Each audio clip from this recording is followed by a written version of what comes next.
Hello students, biology.com में आप सबका स्वागत है।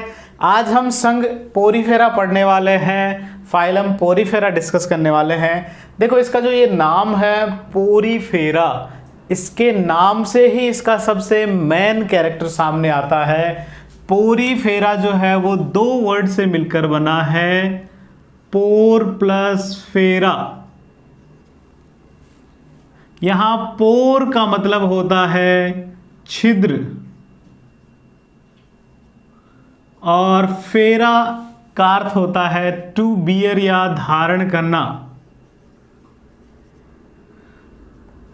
इसे हिंदी में कहें तो बियर यानी होता है धारण करना। तो देखो, इसका शाब्दिक अर्थ क्या निकला?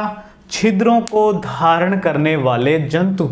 तो पोरीफेरा का जो सबसे मेन कैरेक्टर भी यही है, क्योंकि इसके पूरे शरीर पर असंख्य छिद्र पाए जाते हैं जिन्हें ऑस्टिया कहते हैं। इसके जितने भी जंतु हैं उन सभी जंतुओं के पूरे शरीर पर असंख्य छिद्र पाए जाते हैं जिन्हें ऑस्टिया कहते हैं, और इसीलिए इस संघ का नाम पड़ा पोरीफेरा, यानी कि पोर बियर करने वाले, छिद्र धारण करने वाले जंतु, छिद्र धारण करने वाले जंतु। इससे इसका नाम पड़ा पोरीफेरा।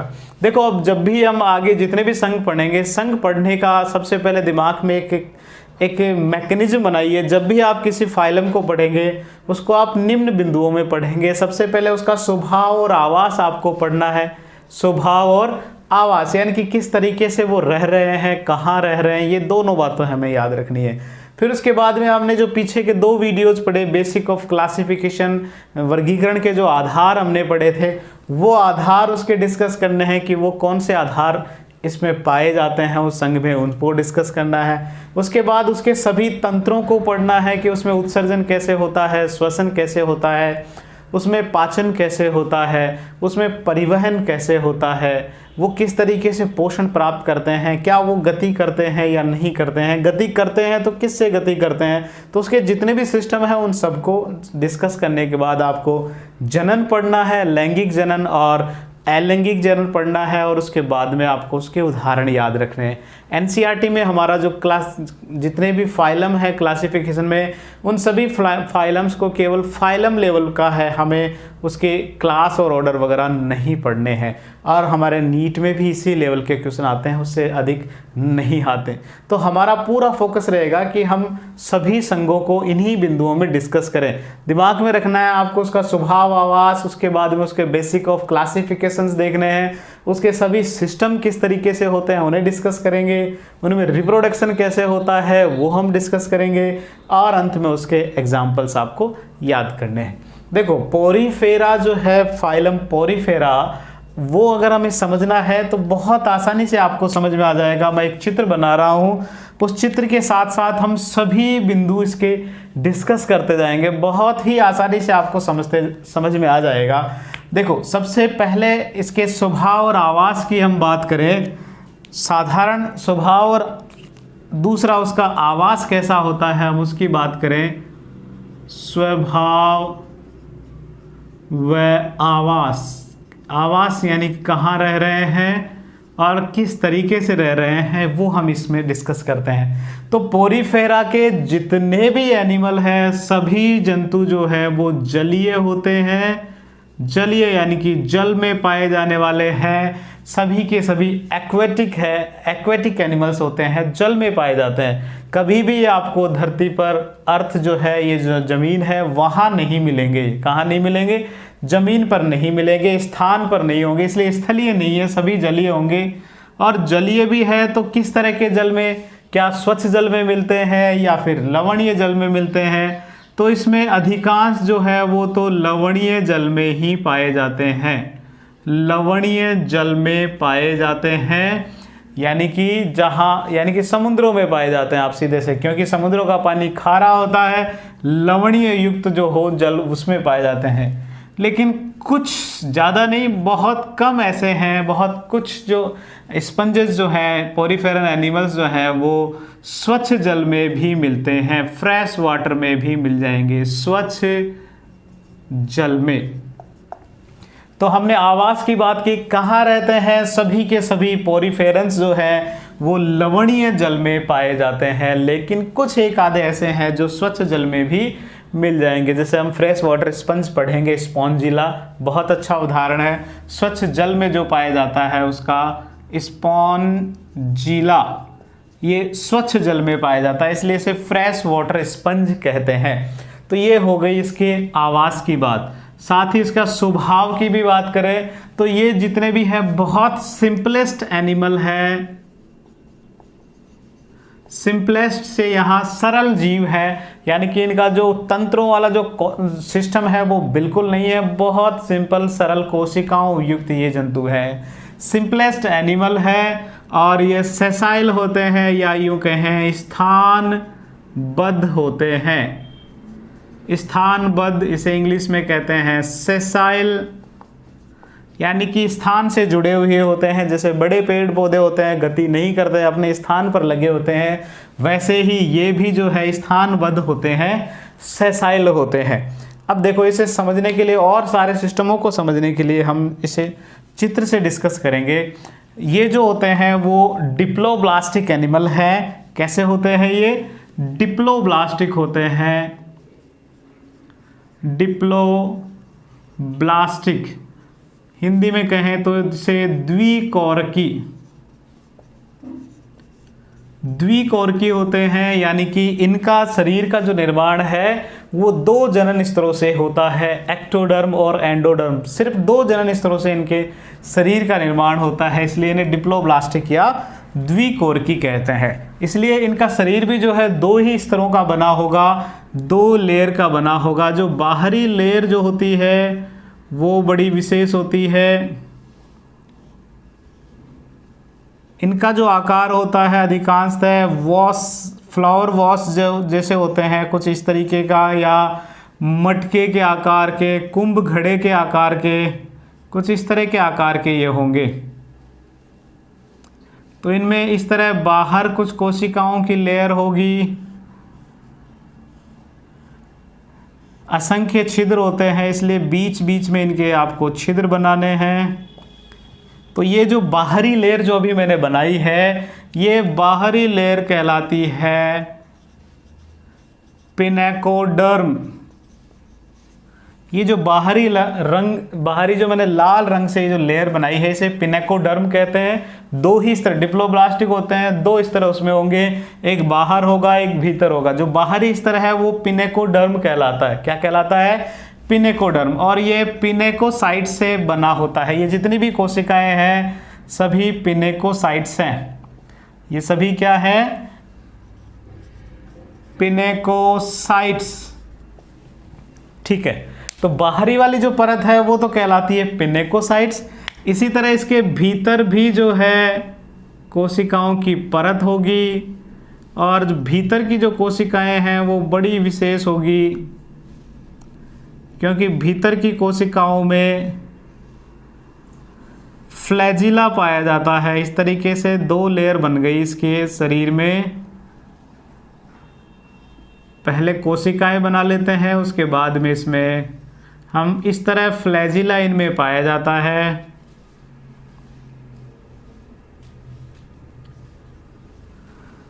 फ्लैजिला इनमें पाया जाता है, और ये सभी के सभी इस तरह स्थान से जुड़े हुए होते हैं, स्थान से जुड़े हुए होते हैं। ये जो भीतर वाली जो परत मैंने बनाई, दो परतों का, चूंकि ये डिप्लोब्लास्टिक है, दो परतों का इनका शरीर होता है। भीतर वाली जो परत है वो कोइनोडर्म कहलाती है, कोइनोडर्म कहलाती है। भीतर वाली परत कोइनोडर्म कहलाती है, और उसमें विशेष तरह की कोशिकाएं होती है जिन्हें कोइनोसाइट्स कहते हैं। जिन्हें क्या कहते हैं? कोइनोसाइट्स कहते हैं। बहुत बहुत महत्वपूर्ण है, बहुत सारी एग्जाम्स में पूछा जा चुका है कि कोइनोसाइट्स किसका विशेष लक्षण है। तो ये संघ पोरीफेरा का बहुत ही स्पेशल कैरेक्टर है कि इनमें कोइनोसाइट्स पाई जाती है। इन कोइनोसाइट्स का एक और नाम है, इन्हें कॉलर सेल्स भी कहते हैं, इन्हें कॉलर कोशिकाएं भी कहते हैं। तो इन्हें कॉलर कोशिकाएं या कोइनोसाइट्स कहते हैं। और इनका ये कैरेक्टर और है कि इनमें क्या पाया जाता है? इनमें फ्लैजिला पाया जाता है। इनमें क्या पाया जाता है? फ्लैजिला पाया जाता है। पक्षमाभ इनमें पाया जाता है, फ्लैजिला इनमें पाया जाता है। तो पहला कैरेक्टर हमने इससे कि ये डिप्लोब्लास्टिक होते हैं, 2 लेयर के बने हैं, दोनों लेयर बनी एक्टोडर्म और एंडोडर्म से, इसलिए इन्हें डिप्लोब्लास्टिक कहा।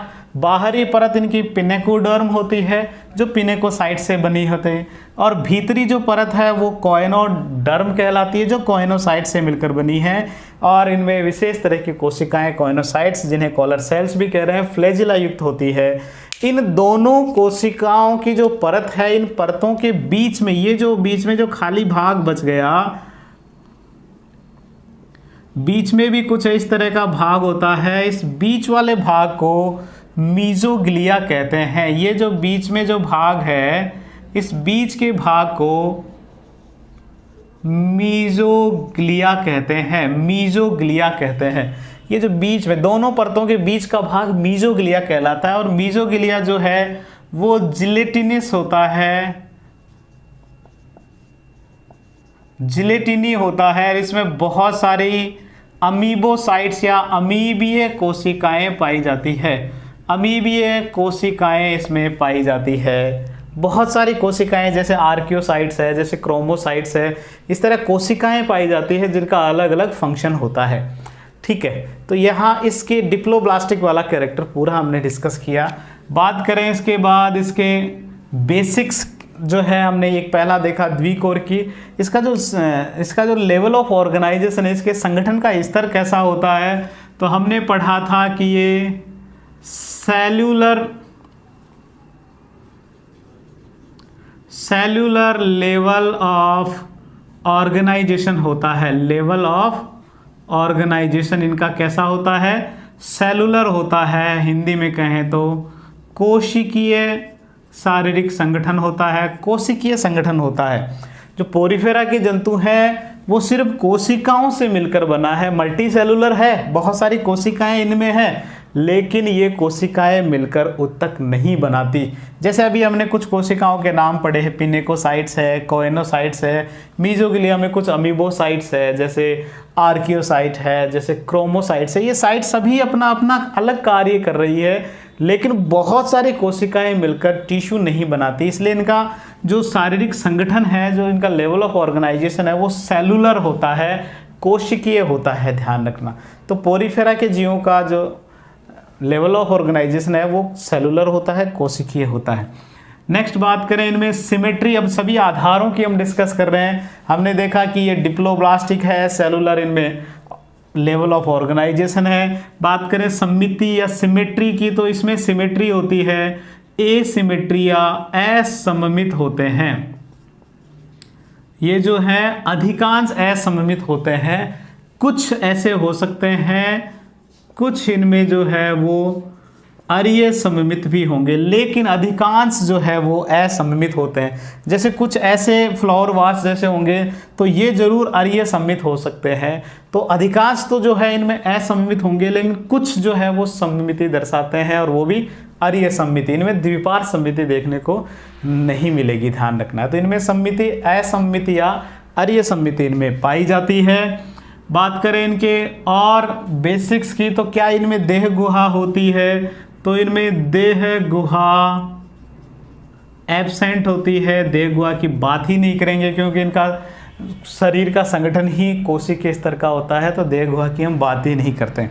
लेकिन फिर भी आप यहाँ गुहा से आप समझिए, इनके शरीर में एक गुहा जरूर होती है, बीच में एक खाली जगह होता है। इन 2 लेयरों के बनने के बाद बीच में एक खाली जगह बच गई। इस खाली जगह को स्पंजोसील कहते हैं। स्पंजोसील कहते हैं, ठीक है। इनके शरीर के मध्य में एक गुहा होती है, लेकिन ये देह गुहा नहीं है, ध्यान रखना। मध्य शरीर के मध्य भाग में गुहा है, जिसे स्पंजोसील कहते हैं। आपको एक और नाम याद रखना है, पोरीफेरा के जितने भी एनिमल्स हैं सभी को साधारण भाषा में इन्हें स्पंज कहा जाता है। इन्हें स्पॉन्ज कहा जाता है, इन्हें स्पंज कहा जाता है। स्पंज क्यों नाम दिया? क्योंकि शरीर पे असंख्य छिद्र होता है। आपके घरों में जो सोफा वगैरह है उसमें से जो स्पंज निकलते हैं, उस स्पंज में भी आप देखते हो बहुत सारे छिद्र है, तो इसीलिए इन जीवों का नाम भी जो है स्पंजेस दिया गया है। स्पंज इन्हें कहा जाता है। इनमें देह गुहा नहीं पाई जाती, ये द्विकोर की है और सेलुलर ऑर्गेनाइजेशन इनमें पाई जाती है, असममित होते हैं। ठीक है, नेक्स्ट बात करें, देह गुहा की बात हो गई। नेक्स्ट, इनमें क्या खंडी भवन पाया जाएगा? हमने खंडी भवन पढ़ा, तो इनमें खंडी भवन भी नहीं होता। नेक्स्ट, इनमें नोटोकॉर्ड पाई जाती है या नहीं? नोटोकॉर्ड, तो इनमें नोटोकॉर्ड नहीं होती, एब्सेंट होती है। और नोटोकॉर्ड नहीं होने के कारण ही ये जो पोरीफेरा है वो नॉन कॉर्डेट कहलाते हैं। सभी के सभी नॉन कॉर्डेट्स है, अकशेरुकी जंतुओं में आते हैं। तो ये इनके बेसिक्स हमने पढ़ लिए, पहले स्वभाव और आवास, फिर बाद में क्लासिफिकेशन के जो आधार हैं वो हमने मुख्य सभी डिस्कस किए। अब फिर बात करते हैं इसके सभी सिस्टम्स की कि इसमें पाचन कैसे होता है, इनमें पोषण कैसे प्राप्त किया जाता है, उत्सर्जन कैसे होता है, श्वसन कैसे होता है। तो देखो, वो समझने के लिए आपको अब इस चित्र में थोड़ा सा और ध्यान देना होगा। देखो, जगह जगह मैंने कुछ यहाँ ऐसे पोर बनाए हैं, खाली जगह बनाई है, गैप बनाया है। ठीक है, ये कहलाते हैं ऑस्टिया। जैसे कि मैं बार बार कह रहा हूं, पोरीफेरा के जीवों में असंख्य छिद्र पाए जाते हैं। उनके बॉडी पर, उनके शरीर पर असंख्य छिद्र होते हैं। उन छिद्रों को ऑस्टिया कहते हैं। जैसे यहाँ हमने कुछ बनाए हैं, तो इनके शरीर पर असंख्य छिद्र होते हैं, उन्हें ऑस्टिया कहते हैं। और इनके शरीर के ऊपरी भाग पर भी एक बड़ा छिद्र होता है जिससे जल बाहर निकलता है। उस बड़े छिद्र को, ये जो बड़ा छिद्र ऊपर आपको दिख रहा है, इस बड़े छिद्र को ऑस्कुलम कहते हैं। उसे क्या कहते हैं? ऑस्कुलम कहते हैं।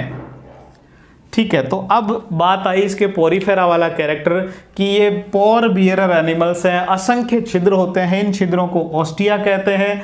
एक बड़ा छिद्र होता है जिससे जल बाहर निकलता है, उसे ऑस्कुलम कहते हैं। वास्तव में इनके शरीर का बड़ा विशेष, ये समुद्र में है, शरीर के भीतर ऐसे समुद्र का पानी ऑस्टिया से भीतर पहुंचता है, स्पंजोसील कैविटी में जाता है। यहाँ ये जो कॉलर कोशिकाएं हैं ये लगातार मूव करती रहती है अपने फ्लैजिला को मूव करने से पानी का जो प्रेशर है वो बाहर की तरफ बनता है, जिससे वो ऑस्कुलम से बाहर निकल जाता है। कहाँ निकल जाता है?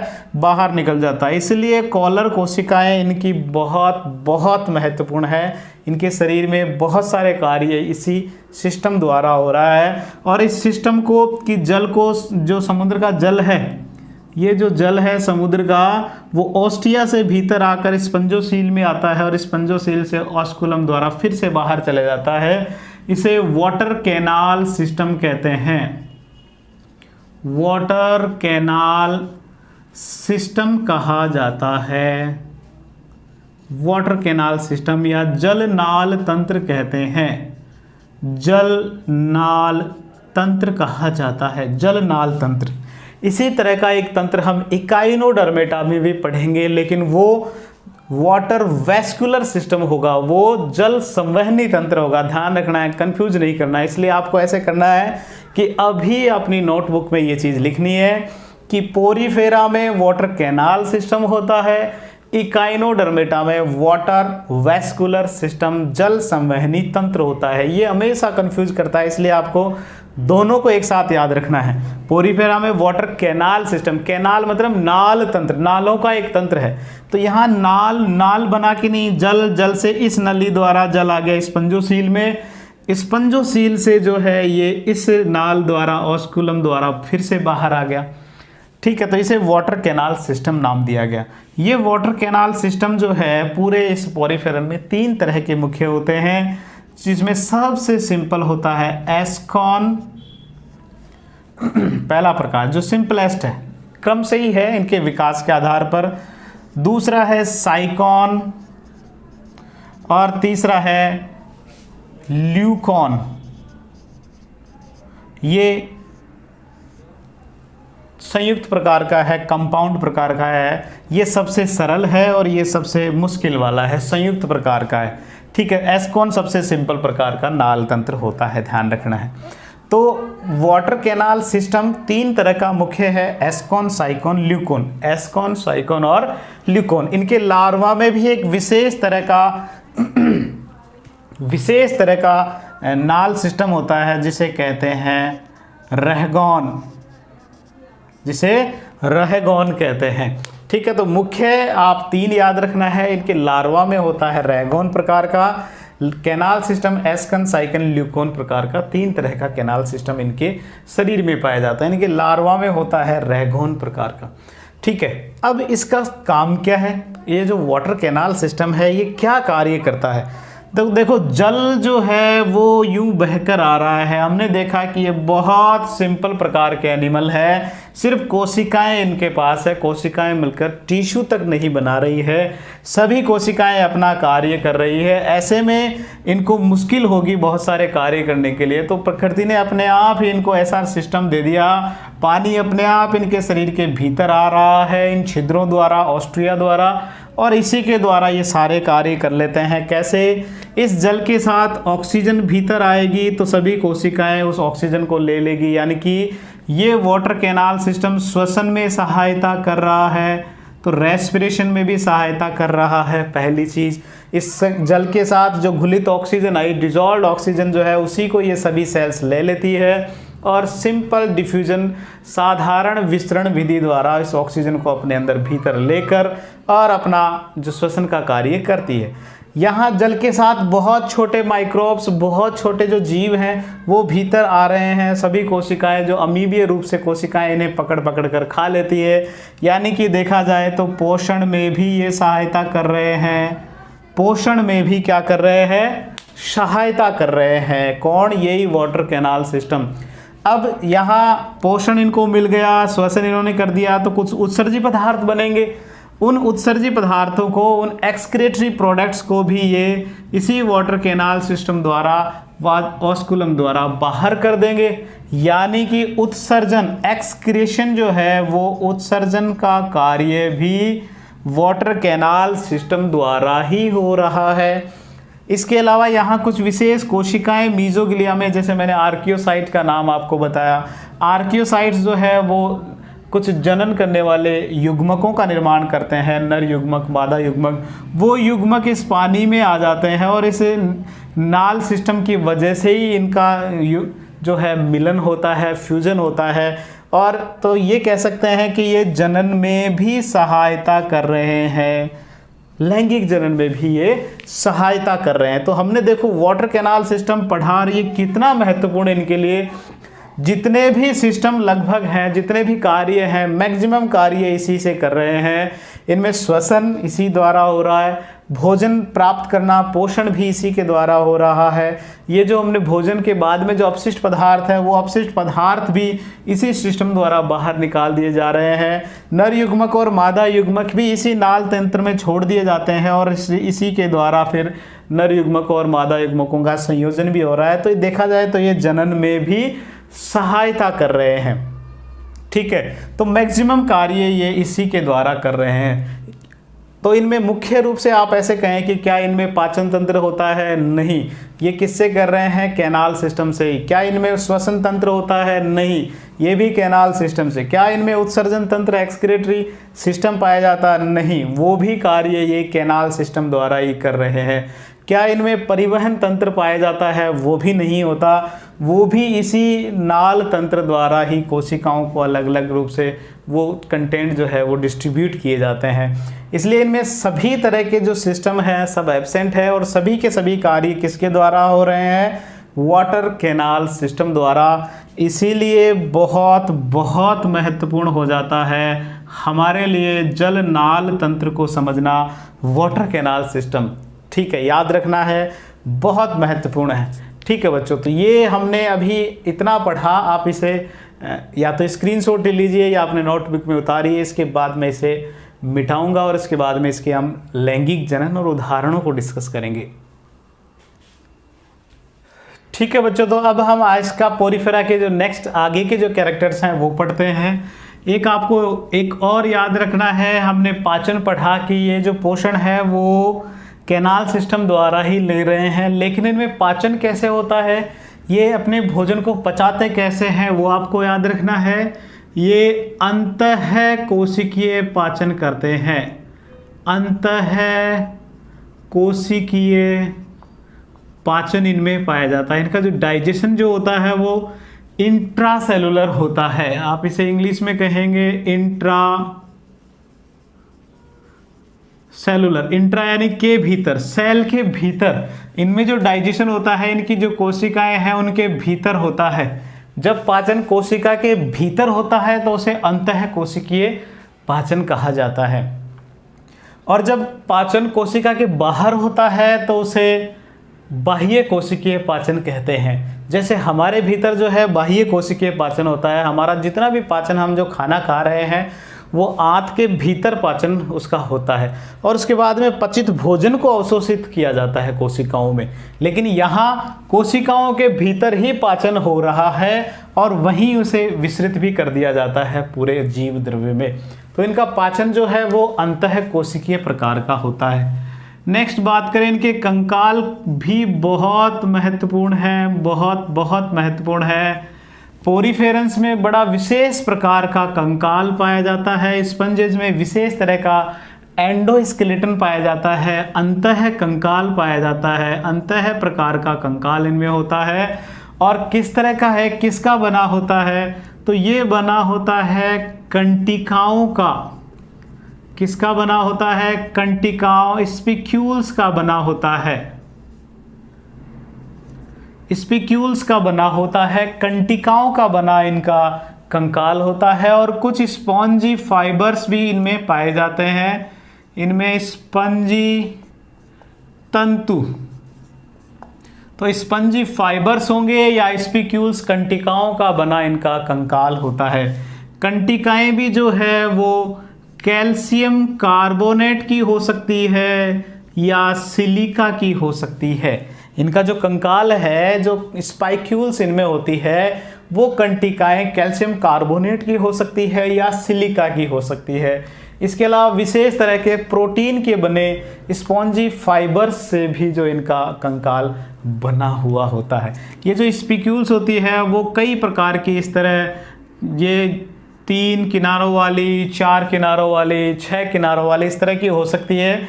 लेकिन मोनोएक्सोनिक जिन्हें कहते हैं, जिसमें सिर्फ एक ही किनारा होता है, वो विशेषकर ऑस्कुलम, जो हमने जैसे इसका चित्र जब बनाया था, ऊपर वाला भाग यहाँ इस तरह मैंने बनाया, ये जो होती है वो मोनोएक्सोनिक प्रकार की स्पाइक्यूल्स इन पर पाई जाती है। ऑस्कुलम के पास में जो लंबी भी होती है, ध्यान रखना है, ऑस्कुलम वाले हिस्से पर मोनोएक्सोनिक प्रकार की स्पिक्यूल्स पाई जाती है। किस प्रकार की, मोनोएक्सोनिक, यानी कि सिर्फ एक किनारे वाली। ठीक है, ये इस कहाँ पाई जाती है, ऑस्कुलम वाले भाग में, और साइज में भी नॉर्मली बड़ी होती है। बाकी इसके भाग में बहुत सारी स्पाइक्यूल्स कैल्शियम कार्बोनेट की बनी या सिलिका की बनी या स्पिंजी फाइबर्स की बनी, इनमें एंडोस्केलेटन पाया जाता है, अंतः कंकाल इनमें पाया जाता है। ठीक है, अब बात करते हैं इसके जनन की। तो जब भी रिप्रोडक्शन की बात करेंगे तो जनन के साथ साथ आप जनन से जुड़ी हुई चीज़ें भी यहाँ आप पढ़ेंगे। पहली बात, जनन से जुड़ी हुई चीज़ें कि ये एक लिंगी है या द्विलिंगी है। ठीक है, तो पोरीफेरा के जितने भी एनिमल्स हैं सभी उभयलिंगी ही होते हैं, उभयलिंगी होते हैं, हर्माफ्रोडाइट्स होते हैं या बाइसेक्सुअल होते हैं। यानी कि एक ही शरीर में, मान लीजिए ये एक क्या है, एक एम्फीपोरीफेरेंस है, एक स्पंज है, इसी में अगर नर युग्मक का निर्माण हो, इसी में अगर मादा युग्मक का निर्माण, मान लो यहाँ नर युग्मक बन रहा है, यहाँ मादा युग्मक, लेकिन है जीव एक ही, तब इस जीव को हम उभयलिंगी कहेंगे, हर्माफ्रोडाइट कहेंगे या बाइसेक्सुअल कहेंगे। ठीक है, तो ये बाइसेक्सुअल होता है, हर्माफ्रोडाइट होता है, उभयलिंगी होते हैं सभी पोरीफेरेंस। ठीक है, दूसरी बात, आप इसमें निषेचन किस तरीके से होता है वो डिस्कस करेंगे। और जनन 2 प्रकार का होता है, हम सभी जानते हैं, अलैंगिक प्रकार का और लैंगिक प्रकार का। तो वो कैसे कैसे होता है वो भी देखेंगे। तो इनमें सभी एनिमल्स जो है वो उभयलिंगी होते हैं, हर्माफ्रोडाइट्स होते हैं। इनमें जो निषेचन होता है वो आंतरिक प्रकार का होता है, इंटरनल होता है, क्योंकि इनके भीतर ही जो है वो युग्मकों का संयोजन होता है लैंगिक जनन में। बात करें इनमें अलैंगिक जनन कैसे क्या होता है, बहुत बार एग्जाम्स में इसके अलैंगिक जनन से रिलेटेड क्वेश्चंस आए हैं, इसलिए बहुत महत्वपूर्ण बनता है। इनमें जो अलैंगिक जनन जो होता है, एसेक्सुअल रिप्रोडक्शन जो होता है, वो एक तो होता है बडिंग द्वारा, कलिकाओं निर्माण द्वारा, कलिका निर्माण द्वारा होता है, ठीक है, बडिंग द्वारा होता है। दूसरा इनमें विखंडन द्वारा होता है या फ्रैगमेंटेशन जिसे कहते हैं, विखंडन या फ्रैगमेंटेशन द्वारा इनमें अलैंगिक जनन होता है, यानी कि शरीर कई खंडों में टूटेगा और प्रत्येक खंड जो है एक नया जीव बना देता है। बडिंग में क्या होता है, इनके शरीर से एक छोटी सी बड का निर्माण होता है जो साइज में बढ़ती हुई और अंत में अलग होकर नया जीव बना देती है, उसे बडिंग कहते हैं। तीसरा और बहुत महत्वपूर्ण नोट करना है, इनमें जैम्यूल्स द्वारा भी रिप्रोडक्शन होता है। ये जैम्यूल्स क्या होते हैं? जैम्यूल्स होते हैं विशेष तरह की इनके शरीर के भीतर बनने वाले बर्ड्स हैं, तो आप इन्हें कह सकते हैं ये इंटरनल बर्ड्स हैं। किस तरह की? इंटरनल बर्ड्स हैं। ये हमेशा विपरीत परिस्थितियों में बनती है, विपरीत परिस्थितियों में, यानी कि जब विकट परिस्थितियां हो, बुरी स्थितियां हो, इनके जीवन के लिए खतरनाक स्थितियां हो, ऐसी स्थिति में ये जैम्यूल्स बनाते हैं। जैम्यूल्स हमेशा शरीर के भीतर बनते हैं। मान लीजिए ये पोरीफेरेंस है, तो इनके शरीर के भीतर एक इंटरनल बर्ड बनेगी। वो इंटरनल बर्ड जो है वो एक तरह से इनके जीवन को बचाए रखने की विशेष संरचना है, क्योंकि बाहर की स्थितियां कैसी है, भयानक है इनके लिए, शरीर इनके जीवन के लिए खतरनाक है, इसलिए शरीर के भीतर बनती है विशेष तरह की बड, एक कलिका जिसे हम जैम्यूल कहते हैं, और जब सामान्य परिस्थिति आएगी तब ये अलग होकर नया जीव बना देती है। तो इसके द्वारा ये अलैंगिक जनन करते हैं। लैंगिक जनन में हमने बात की कि इनमें लैंगिक जनन हमेशा जो है किसके द्वारा होगा? युग्मकों द्वारा ही होगा, गैमेट्स द्वारा होगा, युग्मकों द्वारा। नर युग्मक और मादा युग्मक दोनों युग्मक एक ही शरीर में बनते हैं, इसलिए उभयलिंगी है, और वो दोनों युग्मक शरीर के भीतर ही संयोजित होते हैं, इसलिए आंतरिक निषेचन इनमें पाया जाता है। जनन से संबंधित आपको एक और ये हमेशा याद रखना है कि इनमें परिवर्धन कैसे होता है, बढ़ता कैसा है इनका शरीर। तो इनका जो परिवर्धन है वो अप्रत्यक्ष प्रकार का होता है, इनडायरेक्ट प्रकार का होता है, अप्रत्यक्ष प्रकार का होता है। अब आपके जहन में, दिमाग में आ रहा होगा कि ये अप्रत्यक्ष परिवर्धन क्या होता है। देखो सीधा सा है, अगर अंडे से, ये मान लीजिए एग है या माता का शरीर मान लीजिए, अगर इससे सीधे ही वयस्क जैसे जीव बनते हैं, एग से या माता के शरीर से सीधे ही वयस्क जैसे जीव बनते हैं, तब इस तरह का परिवर्धन प्रत्यक्ष परिवर्धन कहलाता है। लेकिन जब इस एग से सीधे वयस्क न बनकर बीच में कुछ स्टेजेज आती है, बीच में कुछ और अवस्थाएं आती है और उसके बाद में वयस्क बनता है, तब इस तरह का, क्योंकि अब सीधे नहीं हुआ ना, देखो अंडे से सीधे वयस्क नहीं बनना, इसमें बीच में कुछ और अवस्थाएं आ गई, इस तरह की जब अवस्थाएं आती है तो इस तरह का परिवर्धन अप्रत्यक्ष परिवर्धन कहलाता है। और ये जो स्टेजेस है जो बीच में है उन्हें लार्वा कहा जाता है, लार्वा कहा जाता है। जैसे तितलियों में पहले कैटरपिलर बनता है, उसके बाद में तितली बनती है, तो कैटरपिलर उनका लार्वा है, और इस तरह का परिवर्धन अप्रत्यक्ष परिवर्धन कहलाता है। तो पोरीफेरेंस में भी परिवर्धन अप्रत्यक्ष प्रकार का होता है, उनमें लार्वा अवस्था पाई जाती है। हमारी एनसीईआरटी में इन लार्वा अवस्थाओं को मेंशन नहीं है, लेकिन फिर भी आप नोट कर लीजिए, इनमें जो लार्वा अवस्था बनती है उसे एम्फीब्लास्टुला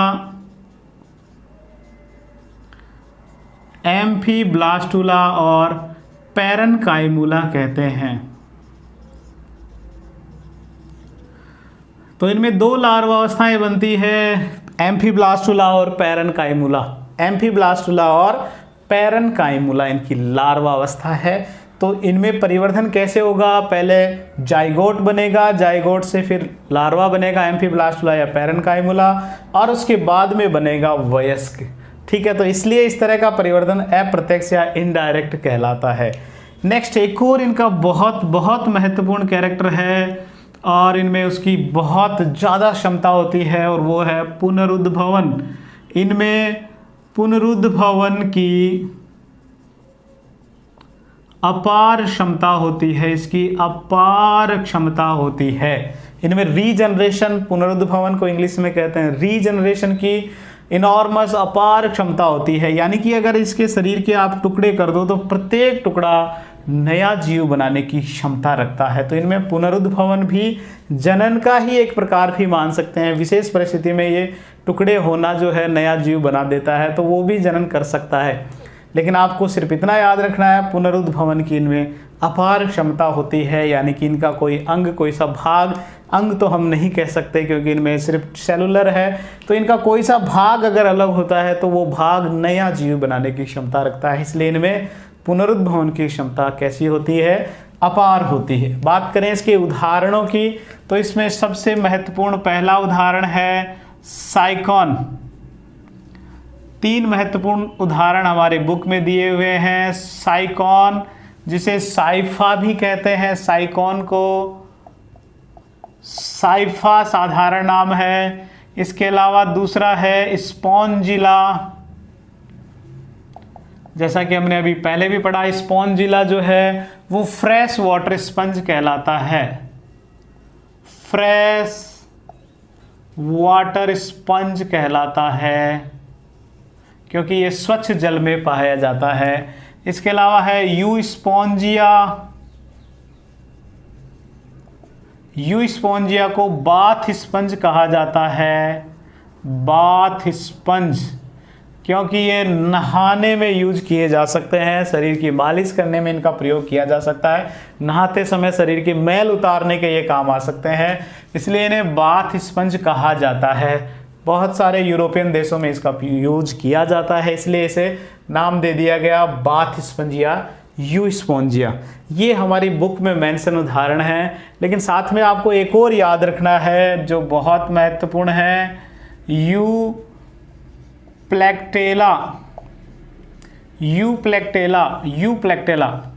यूप्लेक्टेला जो है उसे वीनस की पुष्प मंजूषा कहा जाता है। वीनस की पुष्प मंजूषा, वीनस की पुष्प मंजूषा इसे कहा जाता है। Flower vase of Venus, flower vase of Venus इसे कहा जाता है। इसका एक और नाम याद रखना है, इसे wedding gift of Japan, Japan का शादी समारोह में दिया जाने वाला गिफ्ट कहलाता है। इसे वेडिंग गिफ्ट ऑफ जापान कहा जाता है। जापान में इसे शादी समारोह में दिया जाता है, wedding gift of Japan, Euplectella. ये एक फ्लावर वास जैसा होता है और जापान में इसे शादी समारोह में शादी की भेंट के रूप में दिया जाता है, इसलिए वेडिंग गिफ्ट ऑफ जापान कहा जाता है यूप्लेक्टेला। ठीक है बच्चों, तो इस तरह आज हमने पोरीफेरा के सभी कैरेक्टर्स को हमने डिस्कस किया।